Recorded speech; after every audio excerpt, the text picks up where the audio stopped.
Welcome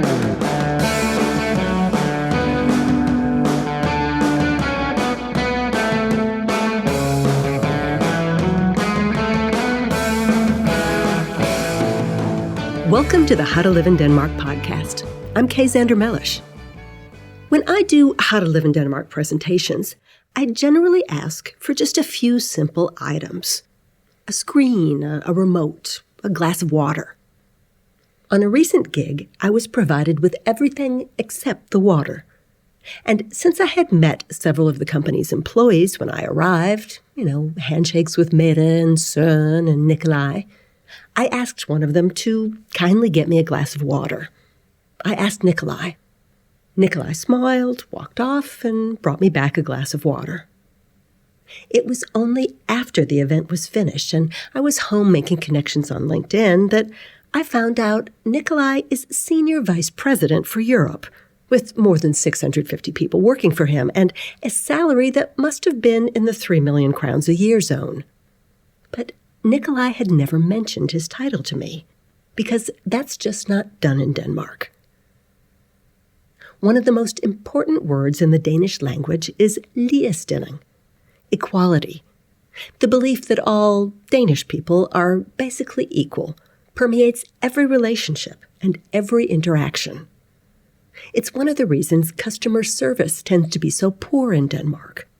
There's no tradition of anyone serving anyone else.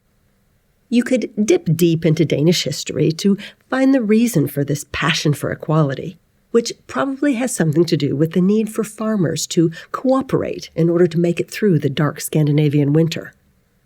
And fancy job titles don't fit into that passion for equality. They suggest you think you're better than someone else, which you might actually be if you've worked your way to the top of your field, but that admission is slightly embarrassing. If you do have an impressive job title, it's considered bad taste to show it off. Office doors in Denmark, for example, usually have just the name of the person inside, not their title. When you introduce yourself, whether to one person or an audience of 500, you just give your name, preferably just your first name, like Nikolai. And it's considered laughable to strut about in a way that shows everyone you're the boss. In fact, when you enter a room of Danish business people, it's almost impossible to tell who the boss is.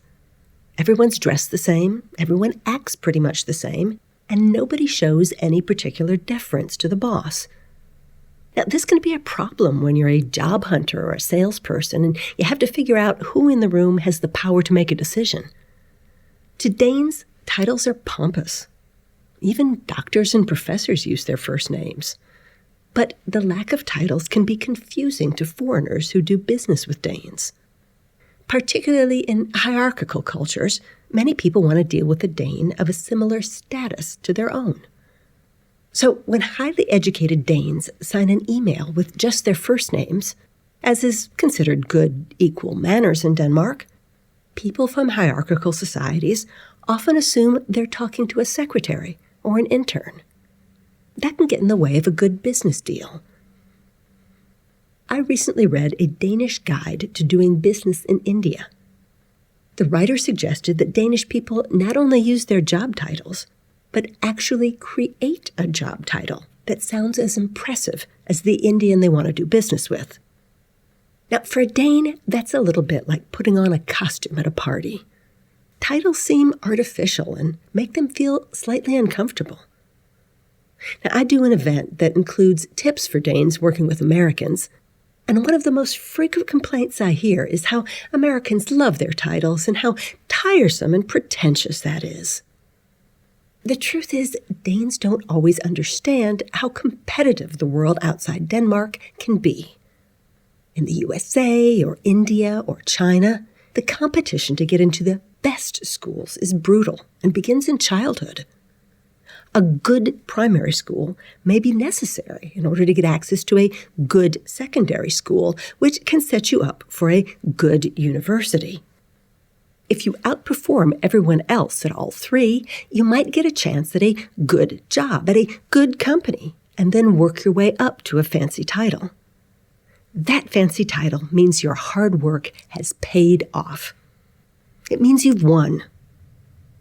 Having grown up in a welfare state with an extensive safety net, it can be hard for Danes to comprehend how important it is to win and how far and fast you can fall if you don't.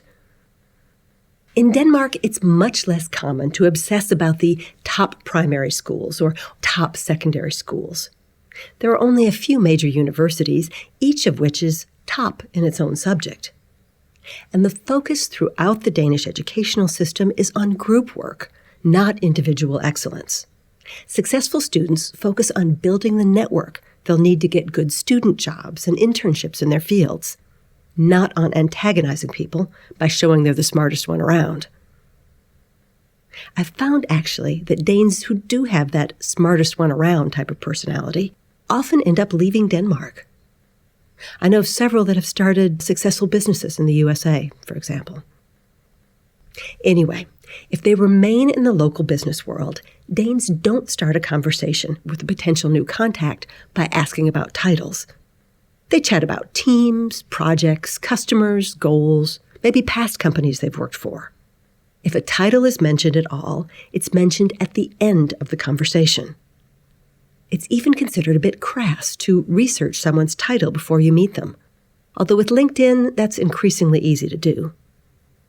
Knowing someone's title suggests you care about hierarchy and might not have a full commitment to equality.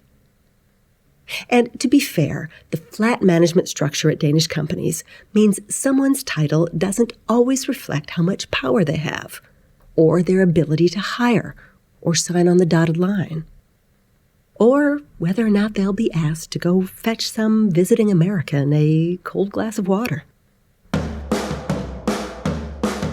And that's the How to Live in Denmark podcast for this week. Come visit the howtoliveindenmark.com website, where you can book me for a How to Live in Denmark event for your company or for your school. Or buy the How to Live in Denmark book on Amazon, iTunes, Saxo.com, or Google Play. See you next time.